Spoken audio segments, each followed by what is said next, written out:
I unlocked my own front door after 55 days away, and a stranger's child asked me why I was breaking into their house. That sentence still makes my hands shake when I say it out loud. My name is Martha. I am 70 years old, and for 55 days I was 3,000 miles away, sitting in a hospital chair beside my sister's bed, watching machines breathe for her when her own lungs got tired. I came home broken, exhausted, grieving in advance for a woman who was still, thank God, alive. All I wanted was my own bed, my own kettle, my own quiet apartment. What I got instead was a stranger's toothbrush in my bathroom cup. Before I tell you what happened next and what I did about it, I want to ask you something. If you're watching this, tap that like button for me, hit subscribe if you haven't already, and down in the comments, tell me where in the world you're watching from tonight. I read every single one. Now let me tell you how an empty apartment turned into a war, and how a 70-year-old woman with a filing cabinet full of paperwork brought down people who thought an old lady wouldn't fight back. I live in a modest 2-bedroom apartment on the 3rd floor of a building I have called home for 11 years. My husband passed 6 years ago, and after that, this apartment became more than a place to sleep. It became proof that I could still stand on my own 2 feet. I keep it tidy. Keep it mine. Every plant on that windowsill, every photograph on that wall, I chose myself. 55 days before the day I'm telling you about, I got a phone call that stopped my heart. My younger sister, Helen, had collapsed at her home 2 states away. Pneumonia had turned into something much worse, and the doctors weren't sure she would make it through the week. I did not think twice. I packed 1 suitcase, called my nephew Nathan to ask if he could keep an eye on my apartment while I was gone, watered my plants one last time, and left within 6 hours. Nathan is my late husband's sister's boy. He is 31, works some kind of job in property management that I never fully understood, and he has always had a smile that made people trust him a little too fast. He'd stayed with me for 2 months the year before, after a rough breakup, sleeping on my pull-out couch, eating my cooking, borrowing money he sometimes paid back. I loved him the way you love family, even when a small voice in the back of your mind whispers to be careful. Don't you worry about a thing, Aunt Martha, he told me at the door, holding my spare key like it was something precious. I'll check in every week. Water the plants, grab your mail, make sure nobody messes with the place. You just focus on Aunt Helen. I believed him completely. Why wouldn't I? He was blood. For 55 days I lived inside a hospital. I learned the sound of every monitor. I learned to sleep sitting up in a plastic chair. I held my sister's hand through 2 surgeries and a fever that the doctors couldn't explain for 11 terrifying hours. I did not think about my apartment more than a handful of times. I trusted Nathan. I trusted family. When Helen finally opened her eyes and asked for soup instead of asking where she was, I knew it was time to go home. The doctors said she was out of the woods. Her daughter arrived to take over the bedside duty. I hugged my sister so hard she laughed and told me to stop crushing her ribs, and I got on a plane the next morning with a heart lighter than it had been in almost 2 months. I did not call ahead. I wanted to surprise Nathan with a home-cooked dinner as a thank you. I pictured the whole evening. My apartment smelling like garlic and rosemary. My favorite chair. My own sheets. I took a cab from the airport, dragged my suitcase up 3 flights of stairs because the elevator was, as always, temporarily out of service, and stood in front of my own front door with my heart full of nothing but relief. My key didn't turn. I tried again, certain I was simply exhausted, certain my hands were shaking from the flight and not from anything else. The lock had been changed. I stood there for a long moment, staring at a brass cylinder that used to know my key by heart, and felt something cold slide down my spine.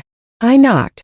A woman I had never seen in my life opened the door in one of my own bathrobes. For a moment neither of us said a word. She looked at me the way you look at a delivery person who's at the wrong address, polite confusion with a hint of irritation. Behind her, in my living room, I could see a man's jacket thrown over the back of my reading chair, children's shoes lined up by my bookshelf, and a little boy, maybe 6 years old, sitting cross-legged in front of my television watching cartoons. "Can I help you?" she asked. "This is my apartment," I said. My voice came out smaller than I intended. She actually laughed. Not cruelly, just confused, the way you laugh at something that doesn't make sense yet. "I think you have the wrong floor, ma'am. We've lived here for almost 2 months. 2 months. Almost exactly as long as I had been gone." The little boy looked up from the television. "Mommy, why is that lady trying to break into our house?" Our house. Those two words hit me harder than anything else that day. I looked past the woman at my own furniture, my own curtains, my late husband's reading chair now draped with a stranger's coat, and I felt 55 days of grief and exhaustion curdle into something else entirely. Something sharper. Something that, frankly, surprised even me. I did not scream.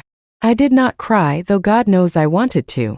I have lived 70 years on this earth, and if there is one thing I have learned, it is that the loudest reaction is rarely the smartest one. "I'm going to need to speak with whoever rented this apartment to you," I said, as calmly as I could manage with my suitcase still gripped in one white-knuckled hand. "Because I own it and I never rented it to anyone." The woman's face changed color.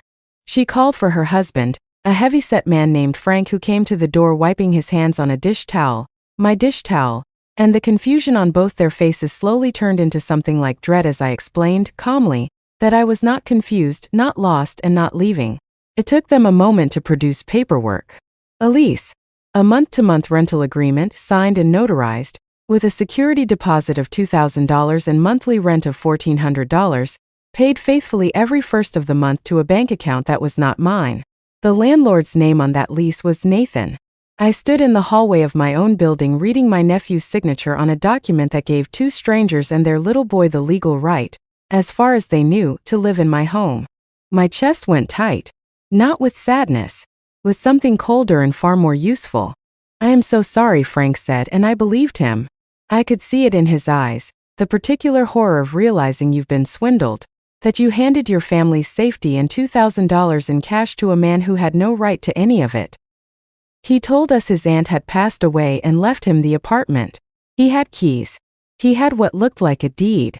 We had no reason to doubt him. A deed. My late husband's name was on our original deed, along with mine. I had never once shown that paperwork to Nathan, which meant he had gone looking for it himself in my apartment, while I sat holding my dying sister's hand 3 states away. I did not raise my voice at Frank or his wife, whose name I learned was Susan. I could see they were victims here too, just further down the chain than me. I asked to come inside, and to my surprise they let me. I stood in my own living room, surrounded by a stranger's furniture mixed with my own, my late husband's reading chair still in its place but now belonging, in these people's minds, to them. That night, Susan and Frank let me sleep on my own pull-out couch, the same one Nathan had slept on the year before. None of us said much. The little boy fell asleep in his room, my old guest room, clutching a stuffed dinosaur, completely unaware that the ground beneath his family's feet had just been ripped away by a man he called Uncle Nathan, a title Nathan apparently used freely and shamelessly to make himself sound legitimate. I did not sleep that night. I lay awake doing what I do best. Planning. You see, there is something people forget about women my age. They think because our hands shake sometimes, because we ask you to repeat yourself, because we still write checks instead of tapping a phone screen, that we are helpless, that we don't understand paperwork, or contracts, or consequences. I spent 32 years as a legal secretary before I retired. I have typed more contracts, more deeds, more affidavits than most lawyers read in a lifetime. Nathan may have known how to charm a young couple out of $2,000, but he had no idea what kind of woman he was dealing with when he decided to rob his own aunt. The next morning I made 3 phone calls before I even had my coffee. The first was to my actual attorney, a sharp, no-nonsense woman named Barbara, who had handled my husband's estate and who I trusted with my life. I explained everything. The lease. The forged deed. The 2 months of rent collected by a man with no legal claim to my property. Barbara went very quiet on the phone, and then she said the words I needed to hear. "Martha, this isn't just a family betrayal. This is fraud. This is theft. This is a felony." The second call was to the local police non-emergency line, to begin the process of filing a report, not against Frank and Susan, who I made clear were victims, but against Nathan. The third call was the one that mattered most. I called Nathan himself. "Aunt Martha." His voice came through cheerful, easy, not a hint of guilt in it. "You're back already? How's Aunt Helen?" "She's recovering," I said. "I'm standing in my living room right now, Nathan. There's a family living here. A woman in my bathrobe. A little boy sleeping in my guest room. They have a lease with your signature on it." The silence on the other end of that phone told me everything I needed to know. There was no confusion in it, no shock. Just the sound of a man realizing he'd been caught. "Aunt Martha, I can explain," he started, and then he tried. Oh, how he tried. He'd been struggling financially, he said. He'd made a mistake, he said. He was going to pay me back, he said, every dollar, he just needed a little time. He said Frank and Susan didn't know anything, that it wasn't their fault, please don't be angry at them, be angry at him. On that last part at least we agreed. I want to pause here and tell you something important because I know some of you watching are wondering why I didn't just scream at him, why I didn't drive straight to wherever he was living and pound on his door. I am 70 years old. I buried a husband. I have sat beside a sister's hospital bed not knowing if she'd wake up. I have learned the hard way that rage feels wonderful for about 10 minutes and accomplishes absolutely nothing after that. What accomplishes something is patience, paperwork, and knowing exactly which levers to pull. So here is what I did. I did not confront Nathan with shouting. I confronted him with silence and then with documents.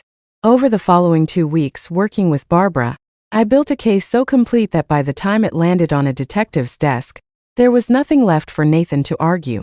Bank statements showing over $2,800 deposited into an account in his name from Frank and Susan. A forged deed with my late husband's signature copied so poorly that even a first-year paralegal would have caught it. Text messages, which Susan willingly handed over once she understood she'd been used as a pawn, in which Nathan bragged to a friend about having a place lined up the very week I left for the hospital, 55 days before I ever came home. 55 days. He had been planning this before my suitcase was even packed. Nathan was charged with fraud, forgery, and theft. Frank and Susan, once the police confirmed they had been genuinely deceived, were treated as victims, not accomplices, and I made absolutely sure of that myself. I sat with a detective and stated in writing that this family had done nothing wrong except trust the word of a man who wore the word nephew like a costume. Here is the part that surprised even me. Instead of simply throwing Frank and Susan and their little boy out into the cold, the way some might have expected a wronged old woman to do, I offered them something different. I offered them a real lease. A legitimate one with my name on it at a fair price, for as long as they needed a place to land while they got back on their feet after losing every cent of that deposit to a con man. I moved into my sister Helen's spare room for a few months while she finished recovering, glad honestly for the company, and Frank and Susan stayed in my apartment as honest, paying tenants until they'd saved enough to find their own place 7 months later. That little boy, by the way, drew me a picture before they moved out. A crayon drawing of an old woman standing in a doorway, and underneath it, in careful 6-year-old handwriting, the words "the nice lady who let us stay." I keep that drawing on my refrigerator to this day. As for Nathan, the courts were not nearly so forgiving as I was. He pled guilty to avoid a longer sentence, paid restitution to both Frank and Susan and to me, and served time. The last I heard, through a cousin who still speaks to him, he is working construction in another state, still telling people apparently that his aunt overreacted. Let him tell it, however he needs to sleep at night. I know what happened. I have the paperwork to prove it. I think about those 55 days often. 55 days of fear for my sister's life. 55 days of exhaustion I didn't know a human body could hold. And on top of all of it, 55 days during which someone I trusted with a key to my life decided I was an easy target, an old woman too tired and too far away to notice what he was stealing out from under her. He was wrong. If there is one thing I want you to take from my story tonight, it's this. Age is not weakness. Trust is not stupidity. And sometimes the quietest, calmest woman in the room, the one who doesn't raise her voice, the one who simply picks up the phone and starts making calls, is the last person on earth you want to underestimate. I did not need to shout to win. I needed patience, a good attorney, and 32 years of knowing exactly how paperwork works. To Frank and Susan and their sweet little boy, wherever you've landed now, I hope your new home brings you nothing but peace. And to anyone out there who has ever had someone they loved and trusted try to take advantage of them while their back was turned, I want you to know something. You are not foolish for having trusted them. You are only foolish if you stop fighting once you find out the truth. I didn't stop. And neither should you. If this story meant something to you, do me a favor.